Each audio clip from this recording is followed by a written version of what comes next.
Green Lantern War Journal, John Stewart Comic Club, covering the Contagion trade paperback, collecting backup stories from DC's Green Lantern issues 1 to 3 and DC's Green Lantern War Journal issues 1 to 6. Content/trigger warnings, discussion of use of slave names, racial slurs, memory diseases similar to Alzheimer's, dementia, or Parkinson's. A massive thanks to the blog of OA and AIPT for their assistance in helping understand the events of the issues and surrounding context well enough to recap them. What is a Green Lantern in DC Comics? The Green Lantern Corps is an intergalactic law enforcement agency created in 1959 in Showcase issue number 22, created by John Broome and Gil Kane, published by DC Comics seeking to repurpose the concept of the Green Lantern for a new generation. The Green Lantern Corps patrols the farthest reaches of the DC universe at the behest of the Guardians, a race of blue-headed near-immortals residing on the planet Oa. According to DC Continuity, the Green Lantern Corps have been in existence for 3 billion years, currently operating among the 3,600 sectors of the universe. There are 7,204-ish members, known commonly as Green Lanterns. Each Green Lantern is given a power ring, a tool granting the use of incredible abilities that are directed by the wearer's own willpower. These abilities mainly comprise of generating solid energy constructs that can be modeled into whatever shape the user desires. It also generates a protective force field that enables the user to fly and survive in space, and can be directed less creatively as green energy blasts, working like lasers, the intensity determined by the amount of willpower channeled by the user into the ring. The rings also allow real-time communication between the different alien species of the Corps, translating nearly all languages in the known universe. The first Green Lantern character, Alan Scott, was created in 1940 by Martin Nodell and Bill Finger during the golden age of comic books, and usually fought common criminals in Capital City, and later Gotham City, with the aid of his magical ring. The original limitations of the ring were that it had to be charged every 24 hours by touching it to the lantern for a time and reciting an oath, and that it could not directly affect objects made of wood. These stories were published by All American Publications, one of 3 companies that would merge to form DC Comics. After Alan Scott's sales dipped, the creation of the Green Lantern Corps in 1959 also came with the creation of a new Green Lantern, Hal Jordan, and a revised mythology. Alan Scott would return several years later in DC's Earth 2 continuity, and this would later be revised to Alan existing in the same continuity as a gay man who was the Green Lantern of the early 20th century, working as part of the Justice Society of America, or JSA, with a gay son called Obsidian. The JSA would inspire the creation of the Justice League of America. For anybody wanting to see a cool iteration of the JSA, I strongly recommend checking out the CW Stargirl live-action TV show, which ran for 3 seasons. Hal Jordan was a pilot who stumbles across a dying alien lantern who crash lands on Earth and dies. When a ring wearer dies, the ring seeks out the next closest, most viable candidate to wear it. Average people do not have the willpower required to effectively use the rings. When the alien dies, the ring deems this test fighter pilot as the bravest person on Earth. These rings have a weakness to anything that is the color yellow. The other limitation of the ring is one's imagination, or sometimes the artist's imagination drawing the characters. While the politically conservative right-wing Hal Jordan has proved a far more popular Green Lantern than Alan, sales for the Green Lantern book have often struggled, at one point being joined with the left-leaning liberal billionaire Green Arrow in a dual book printing individual solo adventures for both characters with occasional crossovers, their only connective tissue for why they were matched up initially seeming to be the outfit's color scheme. The 2 competing political ideologies paired together on a road trip kept the book sales elevated enough to survive cancellation for a few more years. In the late 2000s, writer Jeff Johns and artist Ethan Van Sciver introduced the concept of a spectrum of rings revolving around the colors of the rainbow, as well as a corresponding emotion from which they derive their abilities. FYI, Van Sciver is an awful Comicsgate leader, the online harassment movement against diversity and progressive politics. He makes Chuck Dixon seem like a saint by comparison.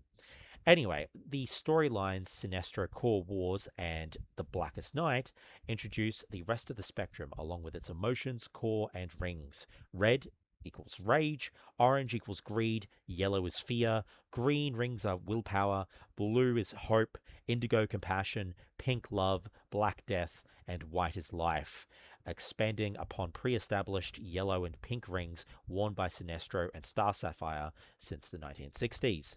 As you can see from the diagram on the slide, there have been a large number of humans over the years who have been recruited as Green Lanterns, when most other planets usually have one at a time. The in-universe explanation is that Earth is a nexus world because of its unique position as a focal point for universal crises and high-level threats. The reality is people are less likely to buy a book with a non-humanoid looking Green Lantern slapped on the front cover, unfortunately. Who is John Stewart? John Stewart, one of DC's earliest and most prominent black superheroes, debuted in 1971's Green Lantern Volume 2, Issue 87, when artist Neal Adams wanted a new substitute Green Lantern. The backup Green Lantern for Green Lantern Space Sector 2814, where Earth is located, was called Guy Gardner. Whilst now known as a redhead with a bowl cut and a mouthy bad attitude, portrayed in 2025's Superman movie by Nathan Fillion, back in the early 70s, Guy Gardner was a middle school gym teacher, and Neal Adams, after learning about the existence of this substitute Green Lantern, wasn't convinced that after test fighter pilot Hal Jordan, that the ring would skip over Batman and Superman and deem a Anglo-Saxon Midwest teacher as braver than those individuals. Not a sentiment I personally believe, by the way. In my book, anybody that spends all day enduring the BO and attitude of sweaty middle schoolers deserves a Medal of Valor. But Neal Adams went to his editor, Julius Schwartz, and said, I don't want to do something like break Guy's arm. He'll bounce back from that in a day or two. I want Guy to be hit by a bus because he's still going to then be alive to be used down the line, but that'll do internal damage and justify taking him off the writing board for a year or two of potential stories as he recovers. The decision to make the character being from African American descent resulted from a conversation between Adams and editor Julius Schwartz, in which Adams recounts saying that given the racial makeup of the world's population, we ought to have a black Green Lantern. Not because we're liberals, but because it just makes sense. You look at an Olympic podium with gold, silver, and bronze, and outside of the really white sports, you rarely see three white guys on that podium. Adams dismissed the idea of making the new Green Lantern Asian because DC's representation of Asian races and those with races bearing physical similarities to Asian races in the Green Lantern books wasn't great at that time, given Hal Jordan's Green Lantern all through the 60s had a supporting Inuit character referred to by the insulting name Pieface, which Adams considered an insulting name regardless of what culture you were born from, although DC editorial is adamant that they never meant the name as an insult, although Adams is pretty correct that it's pretty hard to interpret that nickname as anything but an insult. Adams also made clear he wasn't going to make their new black character a gangbanger, criminal, or leader of a mysterious African tribe like every other black character that Marvel or DC appeared to have at the time. He was going to be a college-educated graduate with a profession, a good, tough guy. So when Denny O'Neil was assigned as writer to accompany Neal Adams' artwork, the pages came back with the new black Green Lantern being a college graduate and an architect that doesn't put up with any guff. But the name given to the character was Lincoln Washington, suggested by editor Julius Schwartz, which Neal Adams objected to, referring to it as a slave name that the black community would be insulted by. According to Adams, Schwartz said, I know plenty of black people with that first and last name, to which Adams apparently replied, yeah, and they'll be changing it from embarrassment if that's the name that hits the newsstands. Pick any other name out of a hat. Schwartz went, fine, you pick it, and Neal Adams chose John Stewart, not knowing decades later there'd be a white, late-night comedian with the same last and first name. Adams also colored John Stewart a different shade of brown skin than how black characters' skin was normally colored in comic books at that time. Back in the 70s, when you colored comic books, you had to mark your colors to assist the printers by numbering the colors. So Anglo-Saxon flesh would be Y2R2, 25% yellow, 25% red. Black people were usually given khaki-colored light brown skin, YR2, B2, which Neal Adams has affectionately described as looking like baby poop. At the time, all black characters in Marvel and DC comics were colored that color. The one exception was Gabe in Marvel's Howling Commandos comic, who was colored gray with code Y2R2B2. So Neal Adams bucked the trend by coloring John Stewart dark brown. YR3B2 a substantially darker brown. Adams' co-workers approached him about this change, informing him of what was normally done, to which Neil responded, "Yeah, most black people I know are pretty dark. There are some light-skinned people, but not John Stewart." Adams was then asked by his co-workers, "Are you sure black people won't be offended?" To which Neil Adams, a white guy in the 70s, responded, "No, I don't think they'll be offended. I think they've been offended for the last 50 years, but I don't think they'll be offended by having dark-skinned black people. Just give me the letters that come in, and I'll deal with them." Up till the end of Neil Adams' life, who passed in 2022, whenever he went to conventions, Neil Adams had adult black males stand in front of him and cry because of John Stewart, because they'd waited their whole lifetime for a non-stereotypical, college-educated black man to be in their comic books. There are counter-arguments that John Stewart in those early adventures was the stereotype of an angry young black man, an argument that I won't speak to the validity of, but a lot of what Neil Adams did was a massive push forward in diversity in comic books.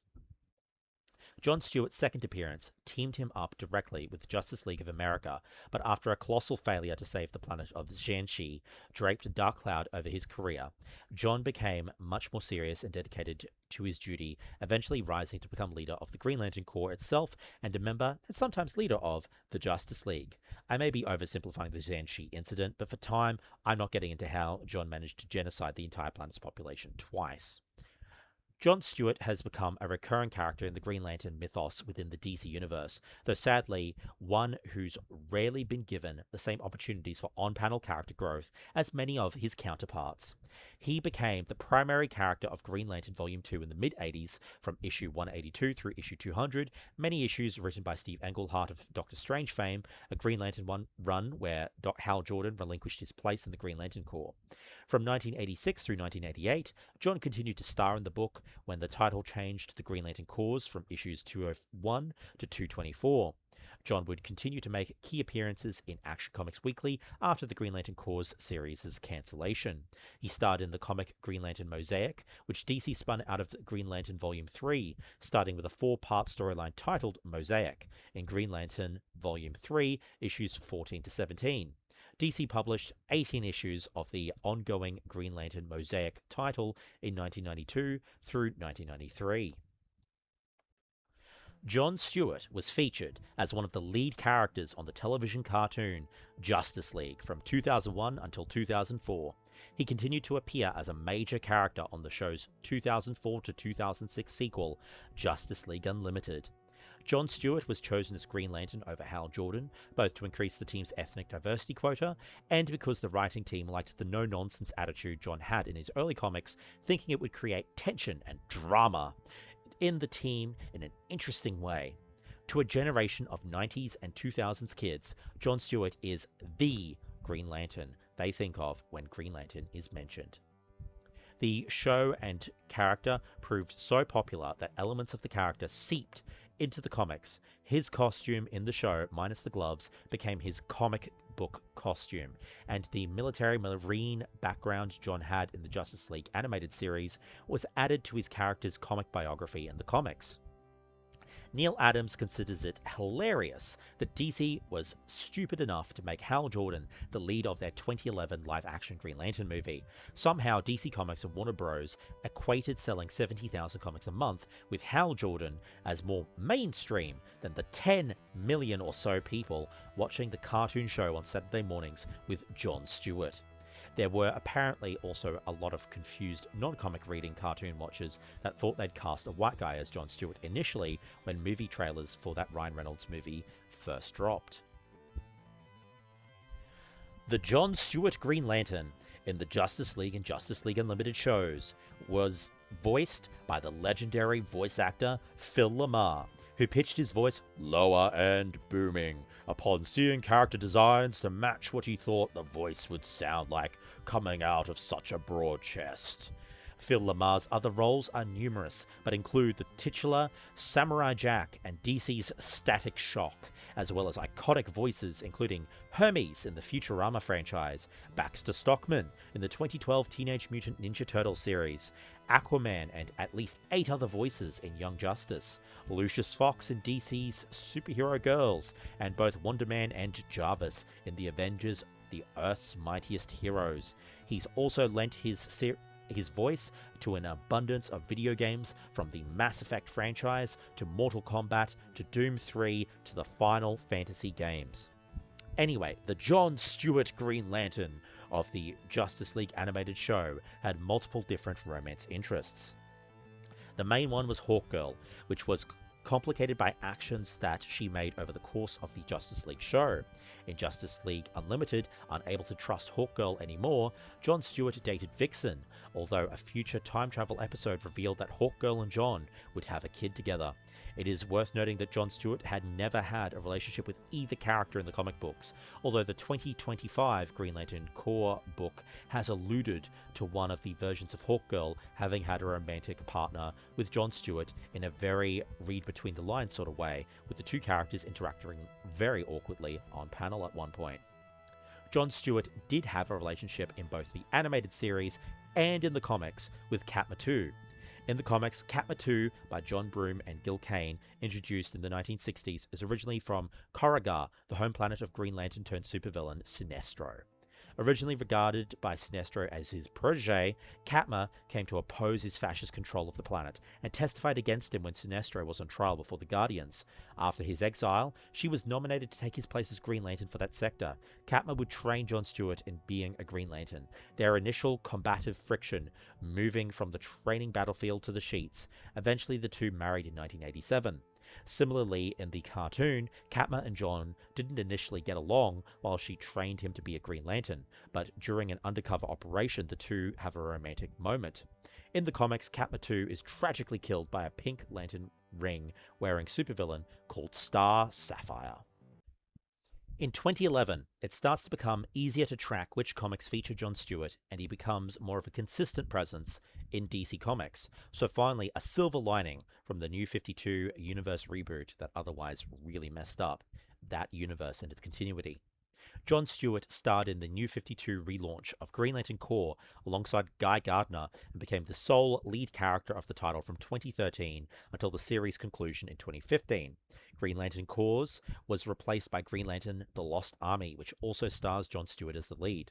The writer of Green Lantern War Journal, Philip Kennedy Johnson, said, "John is one of the few Green Lanterns who seems almost born to it. A brilliant architect, a genius tactician, a devastating combatant, and a born leader of soldiers. Of course the Ring would choose him, and we explore that role for him in our story." For 5 years, starting in 2016, John Stewart was relegated back to a supporting role. For the first 2 years in the 2016 Hal Jordan and the Green Lantern Corps series, then the remainder of the time wasn't even assigned to a set book, any Green Lantern-related books being assigned to solo Hal Jordan adventures instead. In 2021, following the apparent vanishing of the Guardians of the Universe, the United Planets took up administration of the Green Lantern Corps. The United Planets are a coalition of galactic leaders that have been around in various iterations since the 60s. Immediately thereafter, they declare Earth to be under quarantine as a result of the ostensible threat it posed to the survival of the universe. In response, Hal Jordan resigned his post and returned to Earth. A bunch of events happened where John Stewart ascends and is separated by the Source into two different beings, a seemingly human Green Lantern / John Stewart and a Source-powered Emerald Knight / John Stewart that keeps fighting in the dark sectors. However, the Source still counts them as a single higher being. In the DC Comics universe, the Source is a primordial force of creation, along with its other aspects, the Presence and the Light. It is the source of all that exists and acts as the limitless energy from which all life sprang forth into the universe, revered by DC's new gods. It's one of those weird Jack Kirby world lore creations from the 70s that makes less sense the harder you squint at it.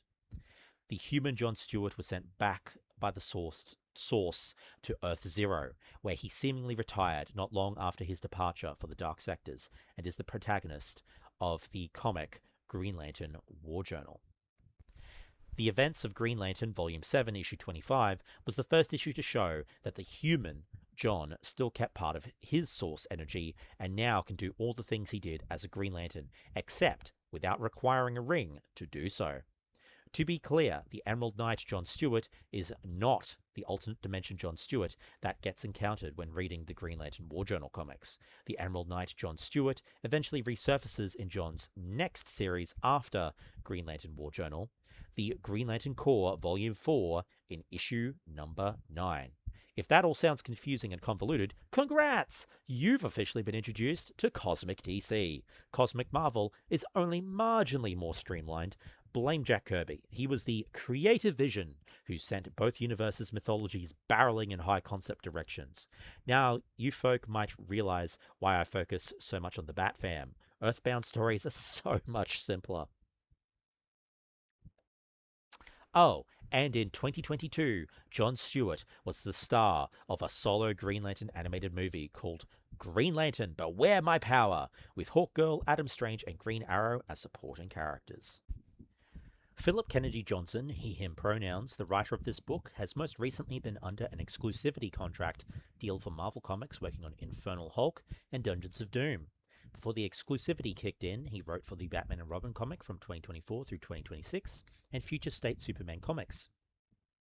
He also worked on Boom's Warlords of Appalachia and Crocodile Black series. In interviews with AIPT, Johnson said, "Although I've shared in my share of John Stewart, too often he's boiled down to the one-dimensional ex-Marine, and in those stories he always felt incomplete to me. I didn't feel like I knew him the way I knew other Lanterns, so I reached out to someone who knew and loves John Stewart as much as anyone, and that's Jeff Thorne. I asked him who he thinks John is at his center, and the conversation that followed was so insightful, I could honestly say it shaped the direction in which I took the story." Philip did a one-shot Elseworlds story titled Dark Crisis: Worlds Without a Justice League, Green Lantern. Johnson has stated in an AIPT interview that the Green Lantern from this issue is the one seen in the alternate dimension we visit in tonight's comic, given the shared writer. This alternate John Stewart is the Superman of Earth, the guardian and builder who has reached his full potential and become the best Green Lantern of all universes, the personification of perfection. Montos, he/him pronouns, full name Osvaldo Pestana Montpella, is a Cuban illustrator that has mainly worked on indie comics for the heavy metal label, a series called Entropy with famous writer Christopher Priest, but in the last few years has worked not only on Green Lantern War Journal and Green Lantern, but also did art for the most recent Green Arrow series and a few Black Adam issues. 2023's Green Lantern, issues 1 to 3, the backup B stories.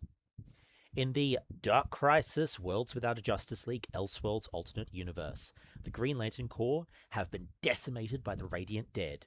Although the John Stewart of their world had defeated the Bright Revenant, their old enemies have returned, stronger than ever, and John is nowhere to be found. The Green Lantern Corps' luminous fortress is under attack from the Radiant Dead, and the newest human lantern, Shepard, informs that universe's Guy Gardner that the Radiant Dead will soon breach their defenses.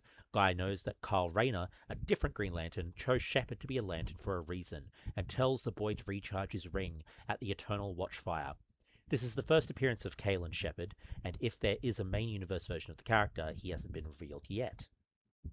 The Radiant Dead's ruler, the Revenant Queen, has reanimated dead lanterns as part of her army and demands that the mightiest lantern of the universe, John Stewart, be brought before her so she will burn his entire world until he is found. Green Lantern Shepard fights the Revenant Dead valiantly, but is defeated by the Revenant Queen, who desires revenge against John Stewart, the Green Lantern who crushed her dreams of conquest long ago. Suddenly, a green flame manifests at the heart of the Green Lantern's fortress, and from it emerges John. Shepard is surprised, for nobody has seen John in an age, and John explains that, after the Green Lantern's central power battery was destroyed, he became their watchfire to keep the Corps strong. The Revenant Queen sends her army after John, who stands alongside Shepard to fight yet again.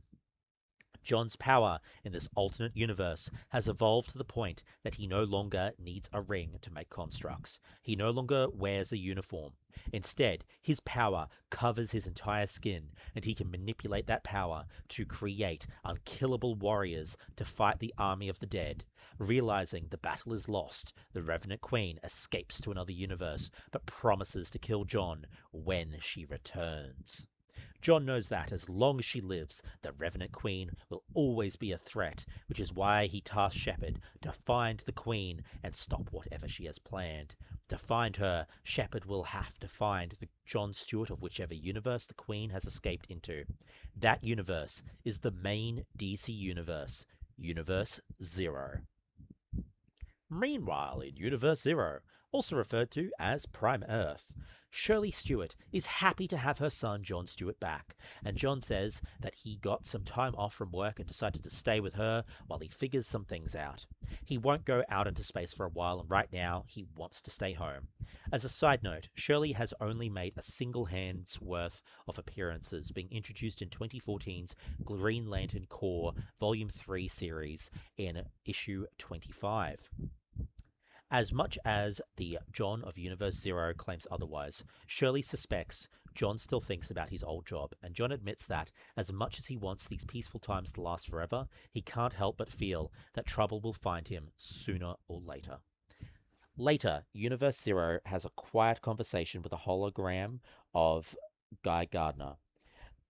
Guy asks John how long is he planning to stay with his mother, and John admits that he has been a Green Lantern for so long that he feels that it's the only thing he is good at. But his mother doesn't have long to live, and he wants to stay with her no matter what happens. Up in the night sky, a ring manifests above John's home. We'll get more into ring specifics a little later on. The community's thoughts on the backup stories. Jade's thoughts. Jade was enjoying a quite introspective story when space zombies had to blast their way in. Also, Jade is equal parts furious and delighted at that unforgivable butt shot. This is Jade's favorite / most hated panel. Jade assumes the Revenant Queen is a Purple Lantern who broke in at some point during service. Please note that Jade doesn't know if there are actually Purple Lanterns. Josh's rebuttal here is, whilst there are pinkish purple lanterns, these are not purple lanterns, as we'll discuss a little bit later. Amo thought that John's tearful reunion with his mother Shirley was really sweet, and the lighting in that opening scene was really nicely done. Shirley is introduced almost entirely in silhouette in her dark, dingy kitchen, and then John arrives outside with a halo of light around him, and there's butterflies around him that might as well be little cherubims. Is it wrong to see religious imagery? The cosmic stuff and the weird alien zombies aren't nearly as compelling as the quiet domestic drama and John's inner turmoil over his role and his place in the world. 2023's Green Lantern War Journal, Issue 1. The book opens with a shot of the International Space Station near Earth Zero, minutes before the Radiant Dead rip it to shreds. As for the dead themselves, they're ripped right from your worst nightmares, decaying flesh wrapped in violet energy. Granted, the Green Lantern mythos has done space zombies before with Blackest Night, but this is a whole new level of horrific. Montos's beautiful artwork jumps between Earth and space. John on Earth being stuck in Detroit's traffic is juxtaposed with a flashback of John flying through the skies during his Green Lantern days, while another image of him digging holes in his lawn provides a sharp contrast to him stopping a well of water on an alien planet. The writer, Philip Kennedy Johnson, starts peeling back John's layers, which results in some compelling character drama. He reconnects with his mother as they both try to work through old trauma and demons. John starts fixing odd things around the house, a nod to his roots as an architect. There's a point where Shirley recounts a childhood story, then in a single panel, as seen on screen, says, "Remember," a ringing moment of foreshadowing, when Shirley later in the issue asks where Ellie, her daughter, and when Ellie, her daughter, is getting home, who died years ago. This issue is the first mention of Ellie ever existing. John, tired of explaining to his mum that Ellie was long dead, creates a sentient light construct version of Ellie using his memories of Ellie, which greatly pleases John's mum, Shirley. When one of the United Planet's Green Lanterns tries to ambush him, John lets loose all of his fury in a burst of emerald energy. Every action John takes reveals a man who's trying to find his place in the world. John on Earth Zero is struggling to fit back into society, which isn't as easy as he'd hoped. There's a moment where the United Planet's Green Lantern tries chaining John Stewart to hold him down. John angrily bursts out of the chains and politely explains to his opponent that even though he isn't from Earth, that he should learn the local history because sticking a black person in chains is the wrong move, both culturally and if you desire for your opponent to calm down. There's definitely a possible discussion to be had of if including this moment is authentic black representation or exploitative given the creative team are not black or African American to the best of my knowledge, but I'm not the correct person to make that discussion, so I'll leave the question floating out there. Without that knowledge, though, while reading the issue, it felt like a, oh bleep, John is going to mess him up kind of moment. John's part of the issue ends with Shirley, the construct of Ellie, on her knee, telling John about a childhood memory, John happy and engaged to hear what his mum has to say. Rounding out the art team is Adriano Lucas on colours and Dave Sharp on letters. Lucas delivers some vibrant colours throughout the book, from the sun shining in the black cold void of space to the warm atmosphere surrounding Stewart's home. The Green Lantern's constructs are a bright, vibrant green, and in Stewart's case constructed of various pieces, giving them the form of living machines. Sharp's lettering also changes with the territory, especially with the Green Lanterns. Each time a construct hits someone, there is a thunderous sound effect delivered in. What else? A vibrant, verdant colour. We cut to the destroyed space station, Green Lantern Kalen Shepard blipping across from his universe into the orbit of Prime Earth. Investigating the space station, Shepard is attacked by the zombie army of the Radiant Dead, the issue ending with Shepard in their grasp, Shepard's ring telling him to get out of there and find the John Stewart of Prime Earth. Green Lantern War Journal Issue 1 is the start of a John Stewart character study aiming to put John back into the spotlight and give him a bigger role in the DC Universe, aided by the creative team, which obviously has a genuine love for the character. It is worth noting that myself and many other reviewers mistook the Queen's ring as having a Star Sapphire logo on it. Johnson himself pointed out that it was actually a Dark Star logo on the ring. The Dark Stars aren't associated with the ring system itself. They were a branch of Space Cops created in 1992 as an offshoot of the Guardians of the Universe to establish order in the universe, wearing power suits called exomantles, increasing the wearer's speed, strength, and agility, and equipped with a personal force field. This force of lawkeepers are retconned to be named after ancient warriors of legend who also bore the same symbol. Both John Stewart and Donna Troy were honorary Dark Stars at one point during the 90s following the Green Lantern Corps having been destroyed. More details on the who and how of that destruction in a bit. Before the Lanterns or the killer androids, the Manhunters, existed, the ancestors of the Guardians, the Malthusians, searched for a power to bring order to the universe. They passed through a veil of dark matter, discovering a monument city to a fallen god Olgren and his daughter, the goddess Queen Aja, with veins of crystallized blood of the old gods throughout the structure, a mineral of remarkable properties. For context, DC's Old Gods of the First World, a Jack Kirby invention, were an ancient race whose destruction led the way for the gods of Earth and other planets, as well as the Fourth World of Apocalypse and New Genesis, all important bits of DC lore. Anyway, the Malthusians were told to go away by the monument's lone guard and natural inhabitant. But the Malthusians became invasive colonizers, killing the guard and mined the city of its mineral.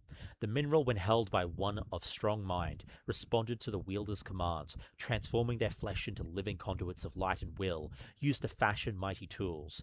The wielders of these weapons called themselves the Knights of the Dark Star, became Malthusian heroes for a time, using their newfound power in service of order.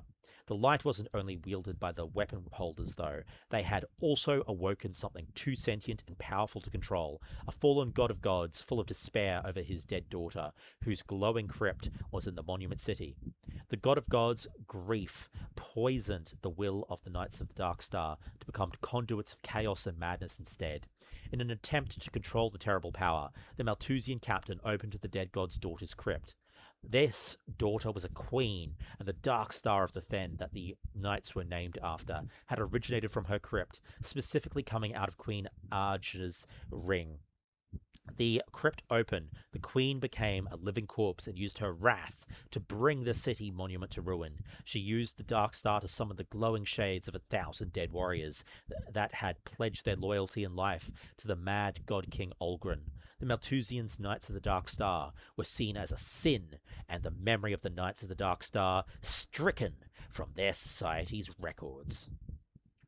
Issue 1 thoughts. Jade's thoughts. Jade found the opening scene with the ring and panicking astronauts very entertaining. Please see the "We're venting oxygen" panel for amazing faces. Did the Revenant Queen infect a parallel universe version of herself? Meanwhile, Jean's mother appears to have dementia. She really should not be left alone. Amo's thoughts. Amo wishes that the scene on the space station was their actual introduction to the alien zombies. This was a far more compelling way to introduce the threat. Also, the pages that intercut the scenes of John's ordinary life, with brief glimpses of him as a lantern doing superhero stuff, was a really nice way of illustrating John's state of mind without spelling it out in dialogue. It was also satisfying to see the snivelly Varon taken out with just one punch. Jean overcoming him so easily and without the use of a ring was a nice way to demonstrate that Jean is one of the strongest lanterns for the readers, i.e. Hamo, who are new to the character. When Johnson was asked about the vision for issue 1, he said, "I wanted to make a different tact than I usually take with my books. I very often draw on old stories like pre-modern English or things like Tolkien. I love old classic fantasy, but I also really love Beowulf and older Arthurian legends, and this one just didn't feel like that kind of story. I wanted this to feel more like a 1980s action film. I wanted to see James Cameron's John Stewart, and so I actually drew upon movies like Terminator 2 and Aliens and Predator, that golden age of just top-shelf action flick. Stuff that just felt like it could be a real stark contrast to the current Hal story that's happening. And to also use that as the setting for a new John Stewart story that actually, despite the testosterone-driven story that's coming, actually shows him as being much more complicated than we sometimes see him. We often see him in a team book, and so we get the John Stewart shorthand where he just gives a little bit of military jargon, and so we're able to boil everybody down on the team to where it's like, oh, it's the ex-military guy. I wanted to see John, the ex-Marine, but also John, the architect, John, the son, John, the brother, John, in this transition between his career as a lantern and his time as a son, dealing with end-of-life stuff and trying to figure out what he's gonna do next with his life, thinking that he's done with the lanterns, even if they're not done with him. 2023's Green Lantern War Journal, Issue 2. Veron and a couple other United Planets Green Lanterns violate the quarantine against Sector 2814, investigating the space station crash site, and they're ambushed and recruited to the Revenant Queen's Radiant Dead army against their will. It's a little unclear at this juncture whether this is a possession or something else, and when Veron appears later in the issue, it's clear that this isn't just a zombification of the living. Veron has fully remembered his memories of his previous encounter with John. It may also stretch some readers' believability that with the sheer number of metahumans on Earth, someone didn't beat the United Planets Green Lanterns to the wreckage. But we'll go with the in-universe event that the lack of a Justice League at this point in comic history has left the superhero community a bit unorganized. John, meanwhile, has a very different concern in his mind, a job interview. He and his mother head into Metropolis to meet with John Henry Irons, superhero codename Steel, who could use an architect on staff to bring some of his high-in-the-sky ideas down to the nitty-gritty. John Henry Irons, aka Steel, first appeared in 1993's The Adventures of Superman, issue 500, created by Louise Simonson and artist John Bogdanov. He is a genius engineer who builds a mechanized suit of armor that mirrors Superman's powers. Man of Steel, later shortened to Steel, is one of 4 potential replacements for Superman, who at the time had been killed by Doomsday. After Superman is resurrected, Superman accepts Steel as an ally. Steel's sledgehammer and real name of John Henry Irons are references to the mythical railroad worker John Henry. He has a niece named Natasha Irons, who we encounter in later issues, who is also a superhero with similar steel armor. Steel also started dating Lana Lang with the DC Rebirth Universe reboot in 2016. In 2023, Steel's most recent series was Steelworks, a 6-issue miniseries in which Steel unveils his new Steelworks building in Metropolis City, which will provide free electricity to everyone in the city. Shaquille O'Neal of sports fame portrayed the Steel character in the 1997 film of the same name, for which Shaq won a Razzie nomination for Worst Actor, and the film bombed, making back less than 15% of its budget. The interview goes well and leads us to the heart of the issue as John and Shirley Stewart are on the train heading home. Shirley has a great moment of motherly energy, realizing that John isn't living his best life while he's burdened with her care. As a parent, you want to see your child flourish and live better than yourself, and Shirley sees John not living up to the potential he has, both as a superhero and as a person. It's heartfelt and bittersweet knowing that she's in the final stages of her life.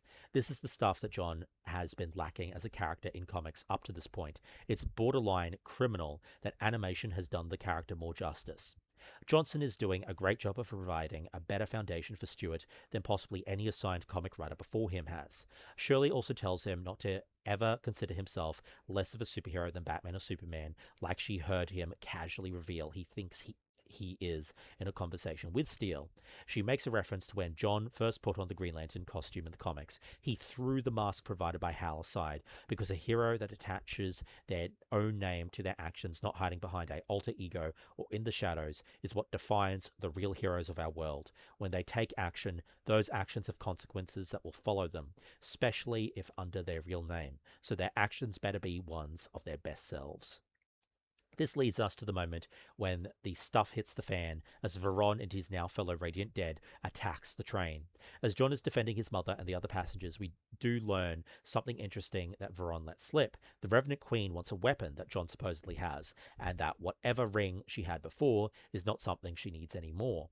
The cliffhanger ending of this issue sees John Stewart being stabbed by the Radiant Dead Veron, in turn infecting John Stewart with the Radiant Dead. Issue 2's thoughts from the community. Jade thoughts, how lovely. The antagonists can bond over their shared hatred of John. Also, is that Superman's boyfriend? Rereading this issue, Jade realizes that Veron specifically mentions that the Revenant Queen does not use a ring the same way John doesn't. Josh's reply. Yes, that is Jay Nakamura. In issue 2 of the 2023 Steelworks series, Jay Nakamura is working for Steelworks as their press officer. I will say outside of that Steelworks issue and this one Green Lantern War Journal issue, I've not seen any other mentions of Jay working for Steelworks in any of the books where he has a more prominent role with John Kent or with Dreamer, so I strongly suspect it's going to be one of those details that kind of gets forgotten with time. Amos thoughts. Veron and his cronies getting slaughtered and zombified at the space station crash site was a satisfying comeuppance. Amo enjoyed the sound effect words in the train fight. There's lots of really good ones. Also, the whole Skyrail idea is fun, but it could be a nightmare in real life. If it runs on its own proprietary fuel system, then how do you integrate it into the existing mass transit network? Green Lantern War Journal, 2023, Issue 3. Infected and with his elderly mother trapped on a damaged train, John seems on the ropes until he's given an assist by Kalen Shepard, a young lantern from another dimension where John is essentially a god, and the Radiant Dead and their queen have overrun the world. Together, they're able to abort the immediate crisis, but John is infected by the Radiant Dead, likely to be overtaken soon. John awakens at Steel's building in Metropolis, where his mother, with unspecified injuries from the train, is on life support. John meets Shepard on the roof, who, when John recklessly uses his powers to try convincing Shepard that even though John is infected, he can still fight, has to be drawn into the space between moments where the souls of fallen Green Lanterns go to continue serving the living Green Lanterns. In this case, John's greeted by Shepard's universe's version of Kyle Rayner. Kyle Rayner.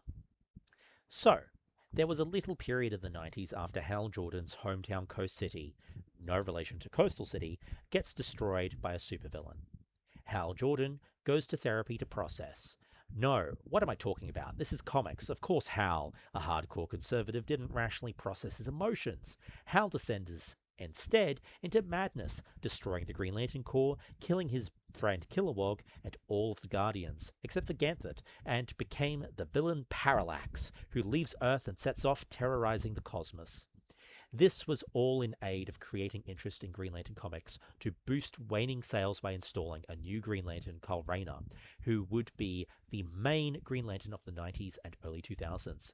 Kyle, with an Irish mother and Mexican-American father, was a struggling but gifted freelance comic book artist. I'll admit I haven't read much of his era, so my knowledge is limited to knowing he is the character whose girlfriend is very famously fridged and would become the catalyst for the famous trope coined by Gail Simone of women in refrigerators, a literary trope which involves female characters facing disproportionate harm, such as death, maiming, or assault, to serve as plot devices to motivate male characters, an event colloquially known as fridging.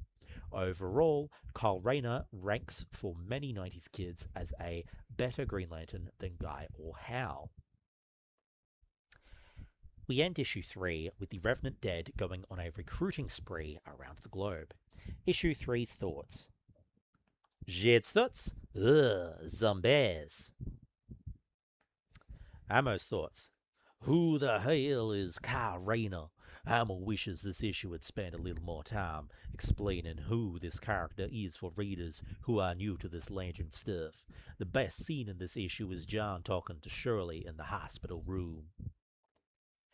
Green Lantern War Journal, Issue 4.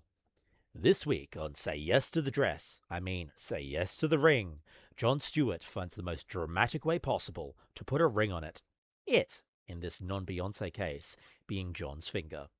John Stewart undergoes a character-defining trial as he fights for his very existence against the radiant dead infection spreading through his body and soul.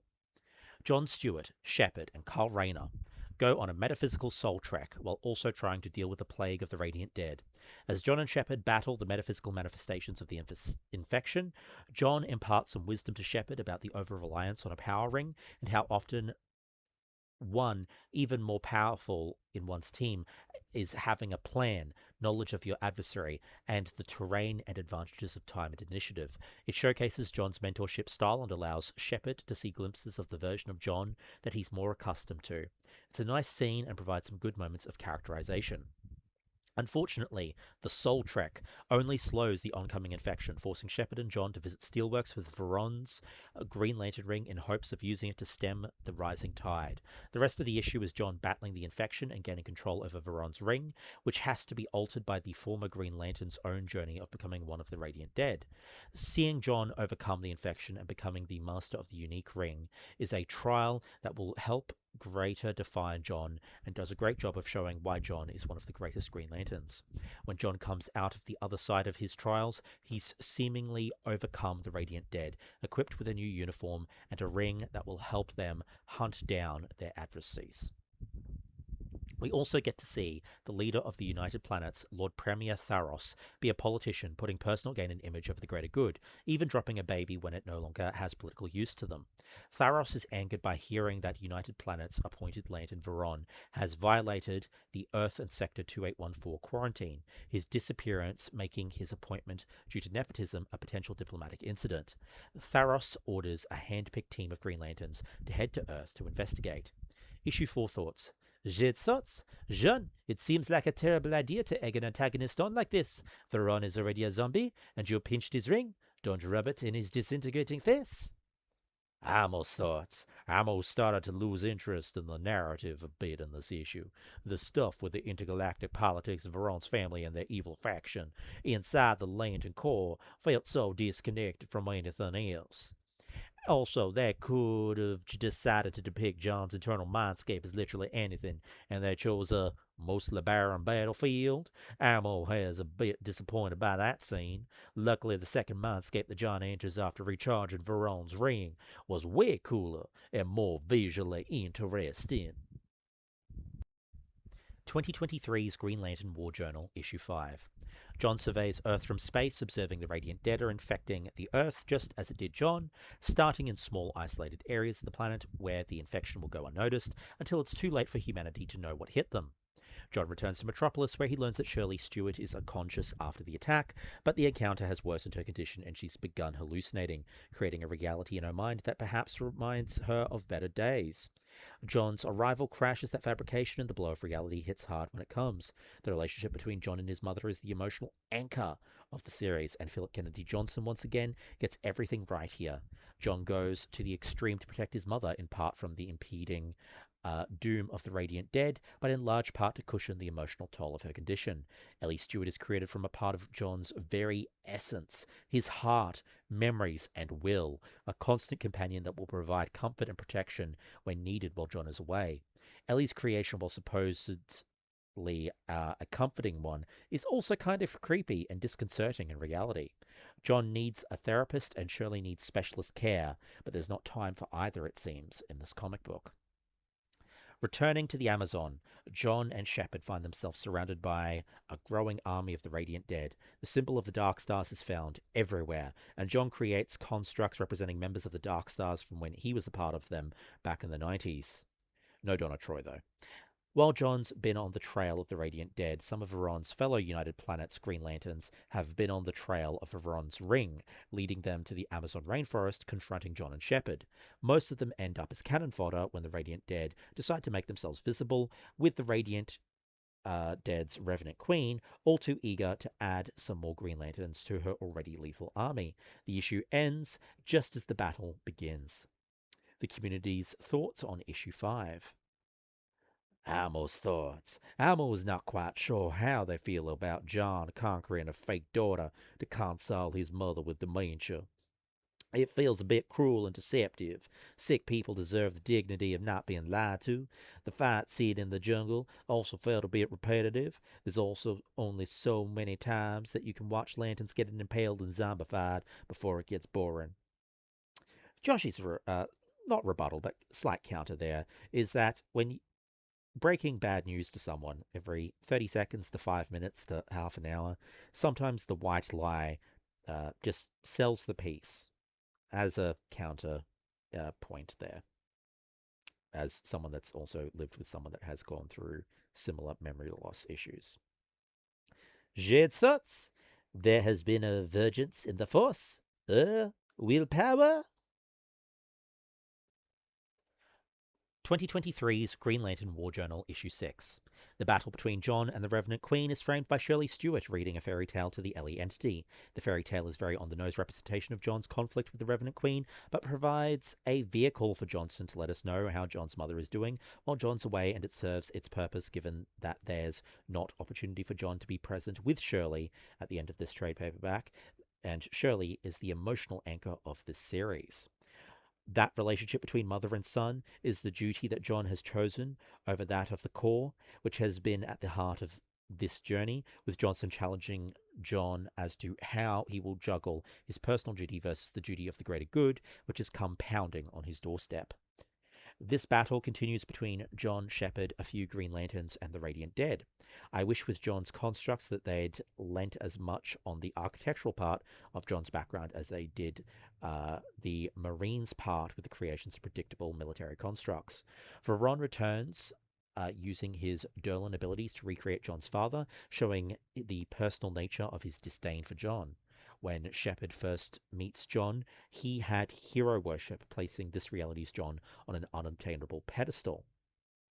However, Shepard becomes the inspiration for John to begin to step into the role of guardian and builder that led to him being Shepard's idol, with John looking at the situation as he once looked at the timepieces he deconstructed to see how all the moving parts worked together to create the whole. We do get to finally find out more about the Revenant Queen and her origins. Prior to taking over the body of the female astronaut back in issue 1, we learned that she possessed the body of John's wife from Shepard's reality, the mother of John's unborn child, and a lantern in her own right. This, of course, hints strongly at that being Katma 2, which is a great way to help build up the dynamic between the Queen and John. As explained earlier, the Queen's mind is actually that of Olgren's daughter, an old god that Johnson created during his Superman, the War World Saga saga during his run on Action Comics. Some people will feel let down that the battle doesn't really end here, as John is dragged into a portal. John seems to have won the battle for Earth, but perhaps not the war. There's a Dark Star logo left floating in the sky, and the ominous words of Ellie that close out the issue, which signals that Earth Zero still has a part to play. Issue 6's thoughts. J'ai thoughts. Hello, evil Ellie. Will you be doing evil things on Veron's behalf next volume?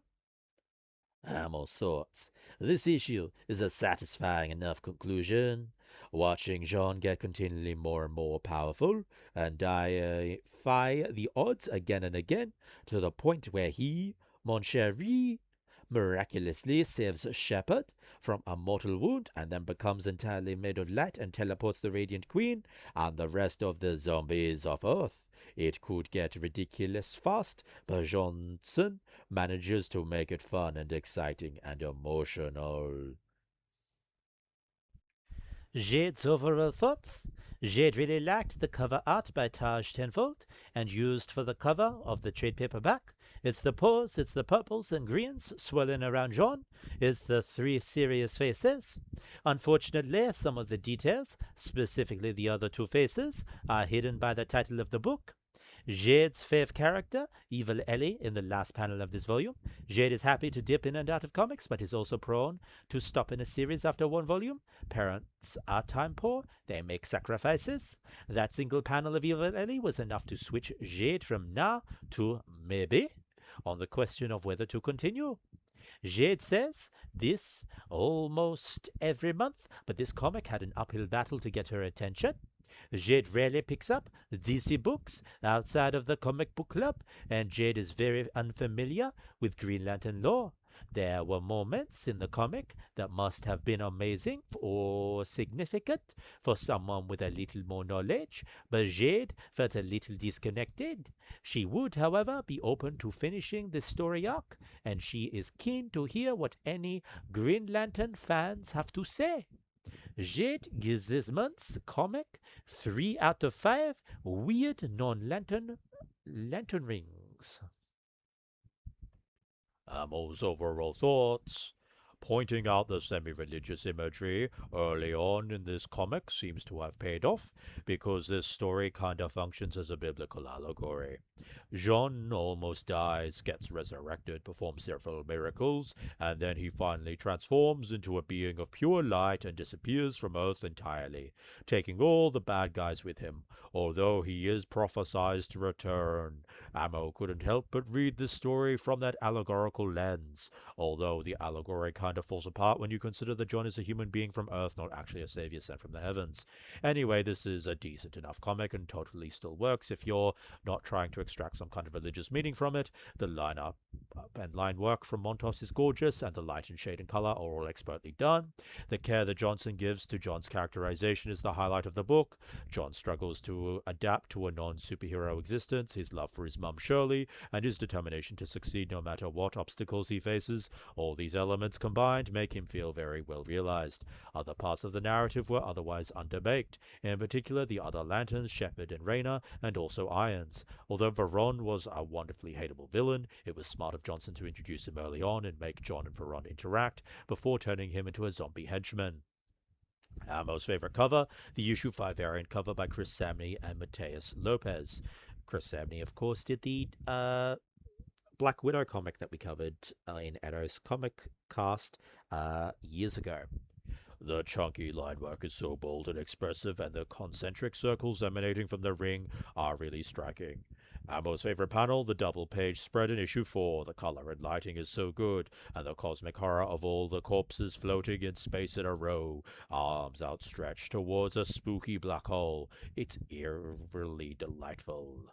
These 2-page back in issue 1 are also really good, the way they communicate John's state of mind without any dialogue, and Amo's favorite character was John, only because no one else really gets as much care put into their character development. Although shout out to Veron for being so delightfully snivelly and awful. He was fun to hate, so he's my runner-up. Other general discussion. Joshy grew up on the Justice League and Justice League Unlimited animated series, so John Stewart is my Green Lantern. It was super frustrating as a child, one without regular access to the likes of Wikipedia or DC Infinite, that I could not clearly track John Stewart's adventures in DC Comics outside of the Mosaic comics in the 20th century, which was confusing in and of itself, being the name of both a story arc in the main Green Lantern book as well as the title of its own spin-off comic. I love that I finally have a comic I can point at which is a definitive and clean entry point to John Stewart in comic book form, not shared with any other Green Lantern, and it's one that explores his life outside of being a lantern, giving depth I've been yearning to experience with the character. Working out that the alternate dimension John Stewart was from a Dark Crisis Elseworld story and not the Emerald Knight split version of John was confusingly complicated and took ages to figure out.